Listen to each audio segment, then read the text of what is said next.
Welcome to the second episode of the World of Firehawks. If you haven't already checked out the first video in the series, detailing the first divergences of the animals that inhabit Chorus B, I'll have that linked at the end of the video and in the description and or comments down below. The world of Firehawks is a seed world, which is a world that has been seeded with Earth life. It is in a far-off solar system orbiting a star much like our Sun. Chorus B has been seeded with whistling kites, or firehawks as they're more commonly known, and their food sources, as well as those animals' food sources. In today's video, we will be exploring the early diversity of the rivers of Lacus Terra, one of the main continents in Chorus B. Lacus Terra is a large continent that is defined by its many lakes, rivers, swamps, and deltas. This continent is quite tropical, only becoming more cold in the southern reaches where it has boreal forests and taigras. As all current bird species of the world of firehawks are still capable of strong flight, many different groups of animals will emerge that are native to their continent or habitat. As we explore the animals and plants in this video, we'll go through them in chronological order of first evolved to last evolved. This video will explore the evolution of a tree, a fish, a frog, a bird, and a mussel. The first organism to evolve specifically in the rivers of Lacus Terra is a tree. The river branch tree, or Villosus ramus, is an early descendant of the cypress tree that has adapted to take a willow or mangrove-like niche. River branch trees are an interesting semi-aquatic tree that is developed to take up all absorbed sunlight in river environments. They get their name from their branches, which grow sideways in a manner across rivers and lakes of the continent. Their leaves are broad and flat to absorb as much sunlight as possible. They also have drip tips so that water doesn't retain on the leaves, which will make it hard to photosynthesize. Their roots, on the other hand, are long and leg-like. These roots evolved to be much like mangrove roots, making as much water as possible without having to grow into the soil. Though they are long and not that thick, the river branch tree's roots are strong, so as to be not pushed over by wind, animals, or water. This plant's bark is hard and rough to stop land-based and aquatic insects from burrowing into them, eating their soft inner parts. When a female river branch tree is mature, she will begin to grow cones, while a male will release pollen to hopefully fertilize a cone. Once the cone forms into a seed, it will fall from the tree into the river and float away until it hits a river bank, in which it will grow into a tree and mature within 10 years, when it will repeat this cycle again. These trees evolved 4 million years ago. In the rivers, lakes, and estuaries of Lacus Terra lives a descendant of the genetically modified freshwater coelacanths that were seeded on Chorus B. These fish are the Coelaquilo oceanida, or rock coelacanths. Rock coelacanths are medium-sized predatory fish that inhabit nearly all freshwater environments of the continent of Lacus Terra. These fish are carnivores, feeding on fish, crustaceans, tadpoles, and any other small animals that fall into the water. They are fast animals, much more agile than their ancestors, to be avoid eaten by any possible predators. To reach these high speeds, they use their large paddle-like tail, long fins, and sleek body shape. They hunt by waiting in the mud and rocks of their habitats, waiting for a possible form of prey to swim, crawl, or sink above them. Once an animal is sensed, they launch themselves out of the mud and attack ravenously, or chase if their prey reacts fast enough. Rock coelacanths are a colourful fish, having light brown across their body with a nearly white underbelly, which is an example of countershading, allowing them to blend in from above and below. Their head is a browny yellow with bright red gills. The tip of their anal and pectoral fins have a brighter yellow tip, which is similar to their dorsal fins. Rock coelacanths have two long pectoral fins for maneuvering, two small pelvic fins, and one anal fin for propulsion. Their two dorsal fins are to make themselves more streamlined and therefore faster. The fish's tail fin is broad and flat, with a blue tip. This fin is most important for propulsion and therefore their entire livelihood. When it comes to Chorus B's spring, all male rock coelacanths will swim to the lower regions of the river, where they will show off their tail fins, and ones with duller fins will be killed and eaten by their competitors. Or the remaining males will continue fighting until they come to a stalemate. When it happens, the males will swim to where all the females have already laid their eggs in any accessible nook or cranny. These males will fertilize the thousands of eggs that the females have laid. After around 3 to 2 weeks, the eggs will hatch and the race for survival begins. The first fish to hatch will begin eating as soon as possible, feeding on anything from algae to microscopic crustaceans to even their unborn siblings. Out of every 100 eggs laid, only around 1 to 3 will make it to sexual maturity, when they can repeat the same process their parents did.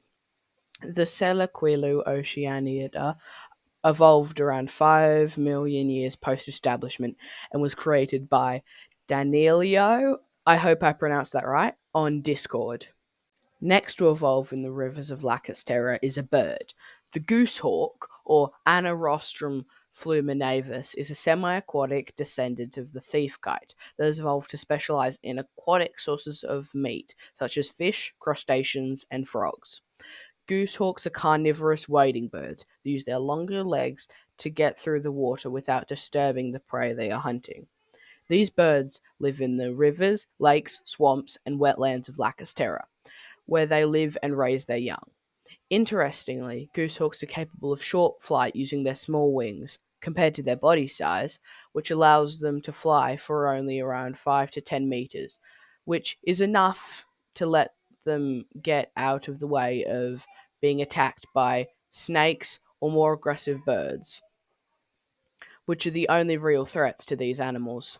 To specialize in feeding on aquatic prey, their beak is larger and flatter for crushing their prey, as they lack teeth like all other birds. These animals' feathers are waterproof to stop them from getting cold while wading through their habitats. When they are hunting their prey, they need to be able to hold their breath longer so they have a sac in their beak for storing air if they have to breathe while hunting their prey. Goosehawks are much larger than their ancestors, growing to 1.5 meters tall and 2 meters long and weighing around 30 kilograms. These birds' feathers are a light brown color with redder wings and a beige colored skin with a nearly white beak. These birds' legs are quite long, being nearly half their height, with 4 toes, with 3 of them at the front and 1 at them being the back, and all having sharp claws for catching and killing fish and frogs to eat. Goosehawks are a very social species of kite. They live in family groups with their mate and children during mating season while they raise their chicks. When mating arrives, the male goosehawks will start squawking and honking in order to attract females, which will come up to him, and first one to him he will mate, and they will go and find an area above water for the female to lay her eggs. They will lay from 1 to 4 eggs, with both parents will help raise until they reach adolescence and therefore be capable of self defense. When chicks are born, they are incapable of getting their own food or even walking, so their parents will bring them food or even regurgitate already digested food to nourish their offspring. These birds evolved in the semi aquatic environments of Lacus Terra 5 million years post establishment, and this species is an interesting lineage to keep an eye on. Another interesting organism in the rivers of Lacus Terra is the flat-legged ground frog, or Frogus terrilis, but I'm going to refer to them as ground frogs for simplicity. These amphibians are descended from the spotted grass frogs seeded on Chorus B and are much larger than their ancestors and occupy a different lifestyle. Unlike most other frogs, frogs are omnivorous, feeding on a variety of animals such as insects, smaller frogs, and even fish, as well as plants and fungi like fruits, leaves, mushrooms, and algae. These animals feed on their food by using a more complicated set of teeth that they use for tearing and chewing food. They have flat and hard incisors for ripping and crushing plants, as well as an equivalent to canines for eating their catches and rotting meat. Ground frogs have adapted into a lifestyle less tied to the rivers they live nearby. One of the main features allowing their lifestyle is their hind legs being flatter for more efficient terrestrial locomotion. But this also means they are very inefficient jumpers, as their legs make it easier to walk, not hop. These frogs have short, compact bodies and webbed feet, although they no longer swim in the water or even go into water other than when they are tadpoles. These amphibians have a thick, scaly body, much like that of reptiles, that they share the drier habitats with. Unlike their ancestors, this frog's mouth is longer and more efficient at eating all kinds of food, and it is also quite good at digging up roots and tubers, which they also occasionally feed on. Due to these frogs being much more terrestrial than any other frog, they have to make many extremely derived adaptations for their reproduction. Male and females are solitary, only coming together in spring. The males will start croaking and making loud noises in order to attract the females, which they will then mate with. Unlike other amphibians, female ground frogs store their egg in a pouch near the exit of their cloaca. These eggs develop in a watery liquid until the female feels like they will hatch, where she will go to the nearest water source where she will give live birth, unlike any other frog. After the females give birth, she will abandon her young for them to grow up on their own. These tadpoles grow fast, as they feed on anything they can get in their mouth. Within a week, they'll grow their back legs, and within another week, they will grow their front legs. After 4 weeks of being hatched, they will lose their tail and become a frog, much like other frogs. For around 4 weeks during this period, they will grow their scales and become sexually mature. Frat, flat, frat, flat-legged ground frogs were created by Daneilo. I hope I'm pronouncing that right once again, and begin walking onto land 6 million years post-establishment. The last organism in today's video is a type of mussel. The Leviathan mussel, or Titanotylus rex, is a very large species that defines the freshwater habitats of Lacus Terra. Unsurprisingly, these huge mussels evolved from the much smaller mussels that were seeded on Chorus B. Like all other mussels, Leviathan mussels are filter feeders, using their large mouth full of sifting hairs to strain any food from the water. These animals use their filter feeding capabilities to eat planktonic life forms, microorganisms, and even some plants and algae that float through the water. The Leviathan mussel inhabits most freshwater ecosystems of Lacus Terra, such as rivers, lakes, swamps, marshes, and ponds. Leviathan mussels are the largest species of mussel to ever live, growing to 80 centimeters tall and weighing over 15 kilograms. These these mollusks act in very strange ways compared to other mussels. They use their large tongue to hold themselves above the soil bottom of their freshwater habitats. Their tongue is larger and more muscular because they very occasionally use it for basic swimming.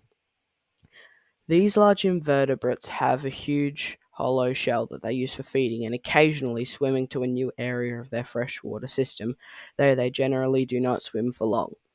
Though this mussel is large for mussels, they are still predated on by fish and goosehawks.